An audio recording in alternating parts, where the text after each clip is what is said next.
right, I'm back with divorce lawyer and author of If You're in My Office, It's Already Too Late. It's my buddy James Sexton. And we're tackling relationship questions in the audience. Francisco has a question about infidelity. Francisco, what's going on? Hey, Steve. Hey, James. Hey, Francisco. Thanks for taking my question. Sure. So I'm 36. I've been dating a girl for the past 4 years. I was getting ready to pop the question, and then something big happened. I found out she was cheating on me. Yeah, a friend of ours saw her leaving a bar with another guy. They got back to me. Of course, I confronted her about it. She admitted it. She said she was really sorry and that it was a mistake, that she loves me and that it's never gonna happen again. Look, I love her, and I wanna believe her, but I don't wanna be made out a fool. I mean, I'm sure you've seen cheating in the office all the time.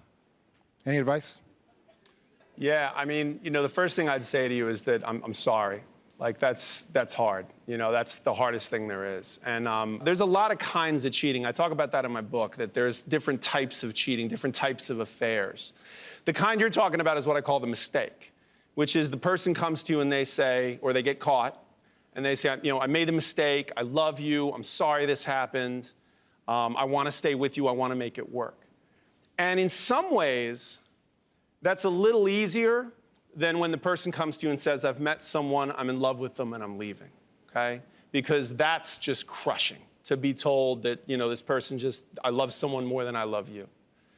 But in some ways, it's a lot harder, because now you have to decide a fundamental question, and here's the question. Can you take the same ingredients and cook something different with it, okay? The odds are really against you. Okay? You got a lot of work to do if you want to make this work. But what I'll say to you is, in my experience, watching my clients, this is either the beginning of the end or it's the end of the beginning. Okay? And whatever direction it is, you got some work, and I know I know you're going to do that work if you need to. All right? All right. If I was you, dude, saying all that, like he said, this could be a mistake, but how? So if we hit a rough spot, you're gonna go fix it outside the relationship. It's rough. Yeah, man, I'll get another chick. Yeah. Every year for my birthday, my better half, I'm not gonna mention no name, but I'm gonna point her out to you, Steve. Oh, that's her? Yeah, that's her. I see. She will come up with a list that she swears is for me, that I'm gonna love and for my benefit. But in all reality— For your birthday? For my birthday. Now watch this. But as I go through the thing and look, she's checking it off her bucket list. Give you an example. She'll come to me, she know I can't resist the pretty brown eyes and a smile. Baby, a month before, last year, baby, Patti LaBelle in New York next month. Don't you want to go to Patti LaBelle, see Patti LaBelle? Me like a big dummy. When she get to shaking her head, I'm shaking mine. Yeah. I'm already committed. Yeah, you got that. When they do this here, you better not do this here. Yeah. And so I say, yeah. Now, Steve, the year before that, I find myself at Ellen. Now, find yourself where? At the Ellen show. Oh, okay. At the Ellen, because I don't know how I keep getting suckered into this somehow, Steve. I'm just a sucker for love. Every time she lay down at night, I check to see if she's smiling. When she wake up that morning, I want to know how I can make that smile better. But Steve, if she's getting 4 days out of the year, can a brother get one? Yeah. Help me, Steve. Yeah. You're supposed to get one. Stand up, ma'am. Thank you, Steve. Help me. Ma'am? Oh, yeah, I see the problem you got. Yeah, I see your problem. Yeah. See, you got your own Marjorie sitting next to you. Yeah. What's your name, ma'am? LaTanya. LaTanya, have you ever thought of asking this man what he wants to do for his birthday? Nope. Wait a minute, did she start laughing? I said, have you ever thought to ask this man? She went...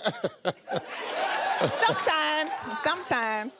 What do the man want to do? Hey, dog, what would you really love to do for your birthday? A nice little steak dinner, go home and chill. That's all, Steve. Just something small and simple. I'm flying across the country all the time. I just want to spend my birthday with her. I don't need to share it with Patty or anything else. This is my baby. This is my pretty brown eyes right here. Huh? My pretty brown, what I call it. That's your what? That's all I need, Steve. All you need is her. All I need. That's all you want, a steak dinner. A steak dinner, What? baby. Why don't you take a man and get a steak dinner? Okay. No,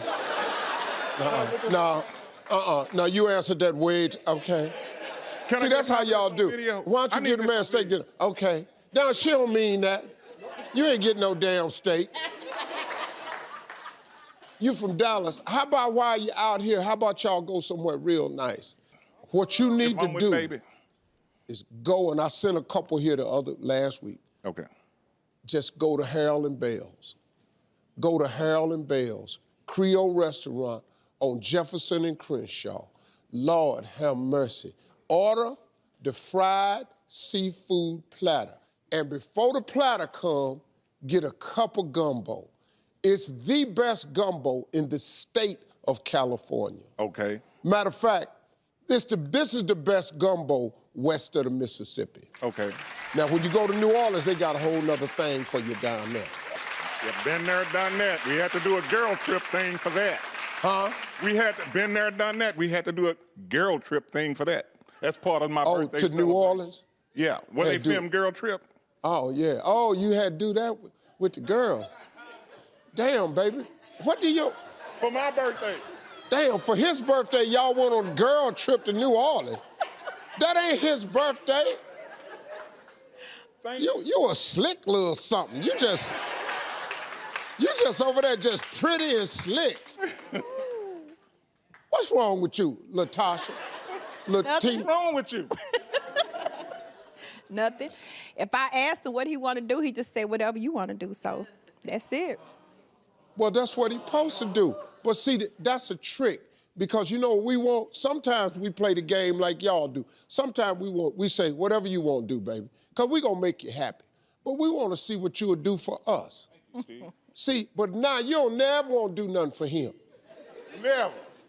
This man is Luther Vandross. This man said, if this world were mine, I would place at your feet all that I own.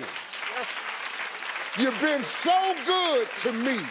If this world were mine, I would give you anything. Yes, I would. Anything. Man. All right, Josh. Josh is next. What's happening, Josh? My wife and I both work, and I make a living, but not enough to provide the lifestyle that we want and for our future children. And we want to do things such as save up for a home, go on vacation, but it's hard right now with both of us working as hard as we do. And it hurts even more to see her come home in stress and not be able to drop off her work at work, but it bothers her at home. And I just want to tell her, hey, babe, just quit, don't worry about it anymore. But we, at the moment, cannot afford that. But I want to be able to provide that lifestyle, but at the same time, I want to have my wife back, So what can we do?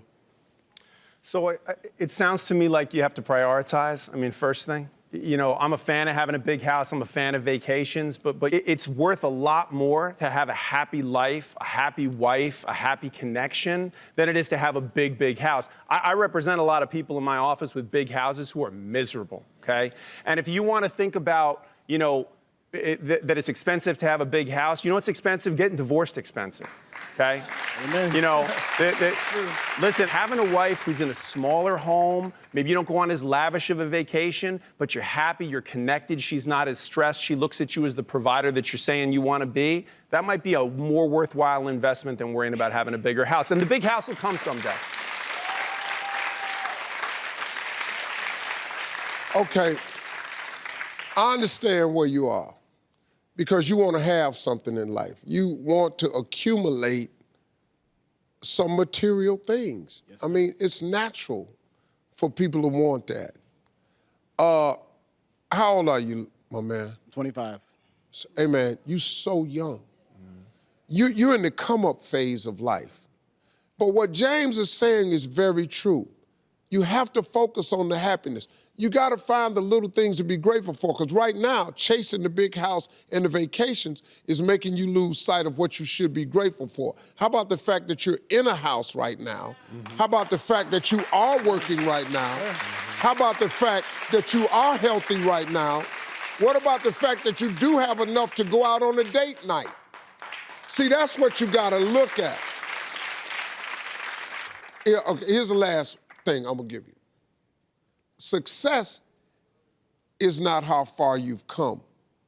Success is how far you've come from where you started.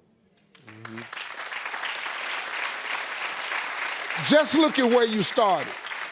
If you look at where you started to where you are, you feel a lot better about yourself. Quit looking at Oprah and Tyler. I gotta make $1 billion. Hey, your ass will never be happy. Think about where you were, and now look at where you are. And y'all go on and get yourself a Happy Meal and go to the park and sit around, look at each other, and get all right. You feel me? Yes, sir. All right, that's the way you do it, man. Hey, I want to say thanks for helping us out today, James. My favorite segment. You're going to remember this guest right here, because he received over 9 million views on social media and nearly 15,000 comments after wanting to know if he was too picky when it came to dating women. Watch this.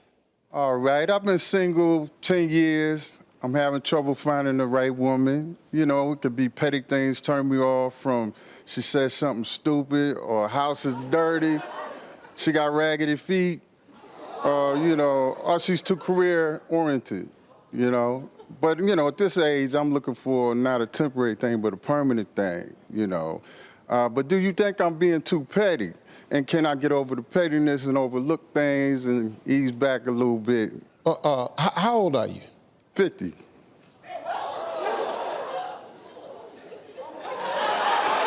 See, like a woman would look at you and might want to fix some stuff. She might not like the little mailman shirt. The cue card lady's so mad, this is what she wrote.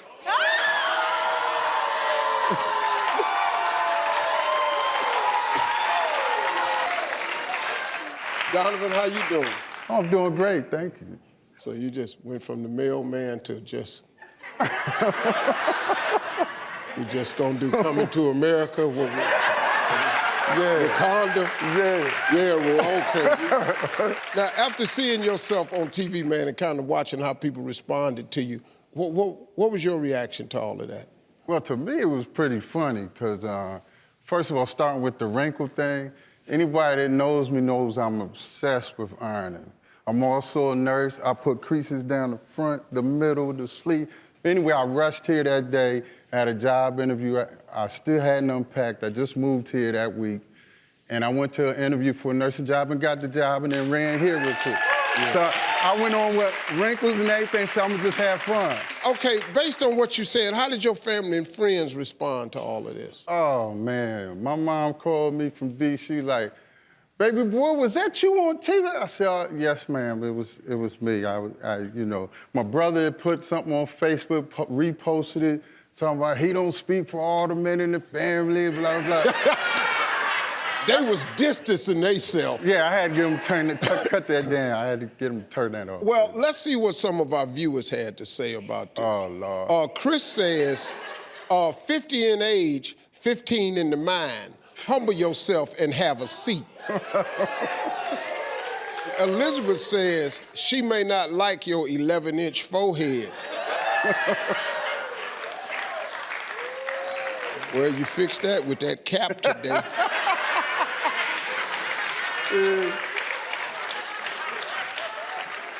There was also some positive feedback as well. Barbara says, I'll iron, cook, clean, and anything else for him. Send him my way. All right. Yeah. All right. Then Howard also says, this is what 50 years with no woman will do. May you look like you're 35. Stay single, my brother. Stay single. All right. We really back because the producer said that you kind of wanted to redeem yourself. And so what would you like to say this time that you didn't get a chance to say the first time? Oh, well, you know, it's not all about the physical attraction, which is maybe what it seemed like I was all about. You know, I like women that are smart, fun, beautiful, you know, and love the Lord, of course, you know. Yeah, that's number one. One other thing I got slaved for was saying women being too career-oriented. I didn't mean I didn't want a woman that works hard. I said that, well, what I was trying to say is there needs to be a balance. Sometimes couples get too caught up in what they're doing and forget about each other. But, you know, we don't want no broke woman either, because we want What are you stability. talking about? We want the same thing. Yeah, I don't want no broke woman either. Well, make some more money then.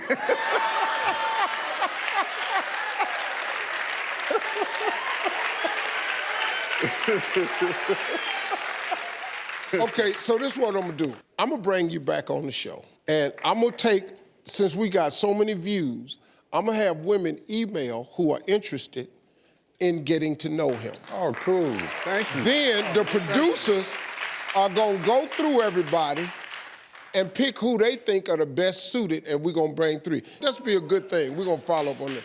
Thank you. After the break, y'all, we'll see if one of our past guests has become a little less crazy and a little more realistic. We'll be right back.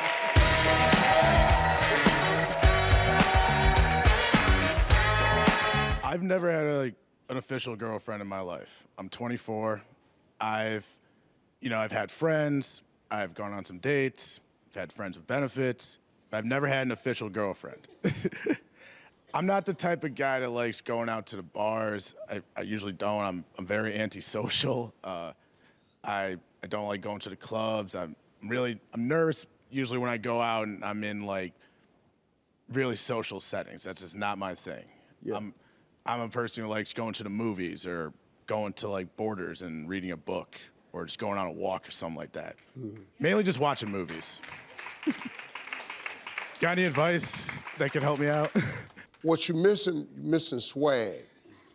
See, women love swag. Have you ever thought about developing swag? If I could learn how. Yeah, come down here, come here.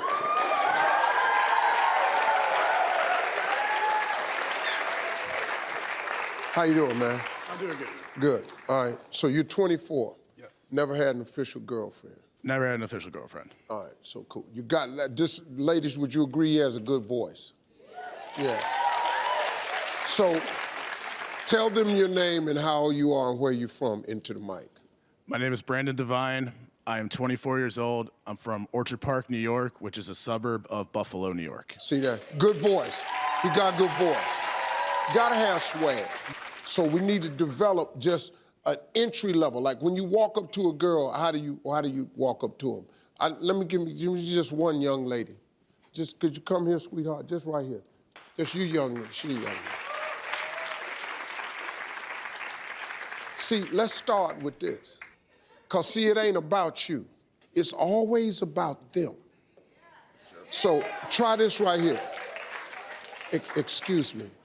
I don't want to disturb you, so I'm gonna leave right away. But I've been over there by myself and just from a distance. If you just tell me your name, my whole night will be complete. So,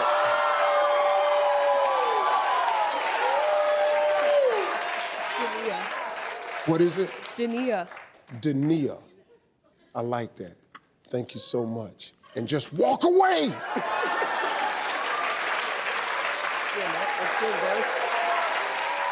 Okay, now let's try the intro. Let's go. Put it to use.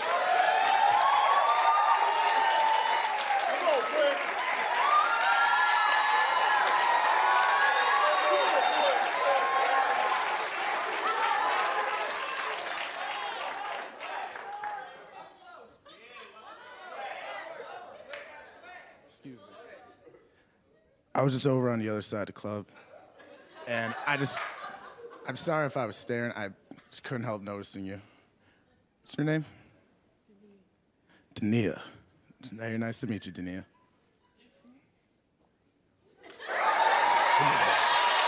Come on. Yeah.